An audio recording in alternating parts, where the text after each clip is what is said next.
ની અંદર તમે કોઈ તપસ્યા કરી નહીં હતો, એ કોઈ સમાધિ ચડાવી હજારો વર્ષ સુધી તમે તપસ્યા નહીં કરી, પણ કઈ કાળના કળિયુગની અંદર ફક્ત ભગવાન નામનું સ્મરણ કરવાથી માનવી પોતાના પાપોમાંથી મુક્ત થઈ જાય કે તમે ભગવાનના ફક્ત 5 નામ તો દિવસની અંદર લઈ લો તો પણ તમારી મુક્તિ દર્શાવેલી છે. તો આજે આટલી બધી માતાઓ બહેનો આ મદનભાઈના આંગણે ધૂન સત્સંગ કરવા માટે આપણે હજારો ભક્તો ભગવાનના નામનું સ્મરણ કર્યું છે. તો માતાજી કિરાણા મદનભાઈ કે પરમાત્માએ એને દુઃખની ઘડી આપી છે, ઘડીની અંદર એને ભગવાન નામનું સ્મરણ કરાયું છે. અને આપણા ભગીરથ નગરના તો ભગીરથનું ગૌરવ ગણાય કે ભગીરથની અંદર દરેક માતાઓ બહેનો જેને ખૂબ વિશ્વાસથી પોતાનો ભાઈ માને છે, પોતાનો વડીલ માને છે, એવા માયાભાઈ જે બાપા સીતારામ ટ્રસ્ટના આગેવાન પ્રમુખ છે, એને પણ પરમાત્માએ એક દુઃખની ઘડી આપી છે.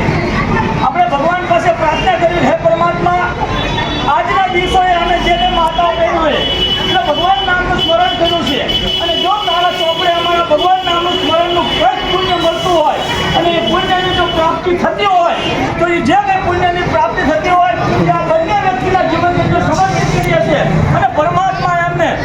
બને તેમ જલ્દીથી સ્વસ્થ કરી અને આ જે સેવાઓ કરે છે, લોકોની સેવાઓ કરે છે, જે સત્કાર્યો કરે છે, આ સત્કાર્યોની અંદર અમારે તમારી જરૂર છે.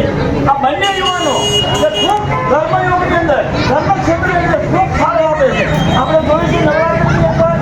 મદનભાઈ ખૂબ સેવા આપે છે, શારીરિક સેવા તો આપે જ છે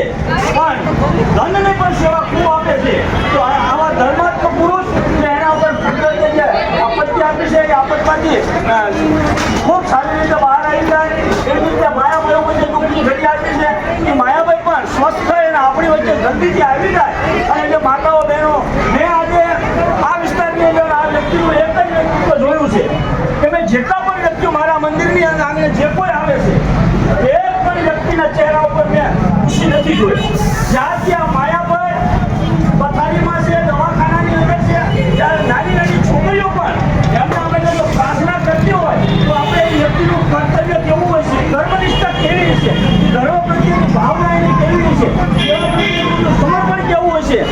આવા જે વિચારવાળા વ્યક્તિઓ છે જેની ઉપર દુઃખની ઘડી આવી છે તો આપણે ભગવાનને પ્રાર્થના કરવી કે આજના સત્સંગની અંદર અમારા હરિસ્મરણથી તો પણ થોડું પણ પુણ્ય મળતું હોય પુણ્ય અમે આ માયાભાઈ અને મદનભાઈને સમર્પિત કરીએ છીએ. અને ભગવાન એમને આ બીમારીમાંથી આ દુઃખની ઘડીઓમાંથી જલ્દી જલ્દી સારા કરી અને અમારા સમાજની અંદર, અમારા ગ્રુપની અંદર, અમારા ભગીરથ નગરની અંદર આ ધર્મ કાર્ય સેવાની અંદર એમનો લાભ મળે એટલે અમે ભગવાન પાસે પ્રાર્થના કરીએ છીએ કે મને જલ્દીથી એને સ્વસ્થ કરે.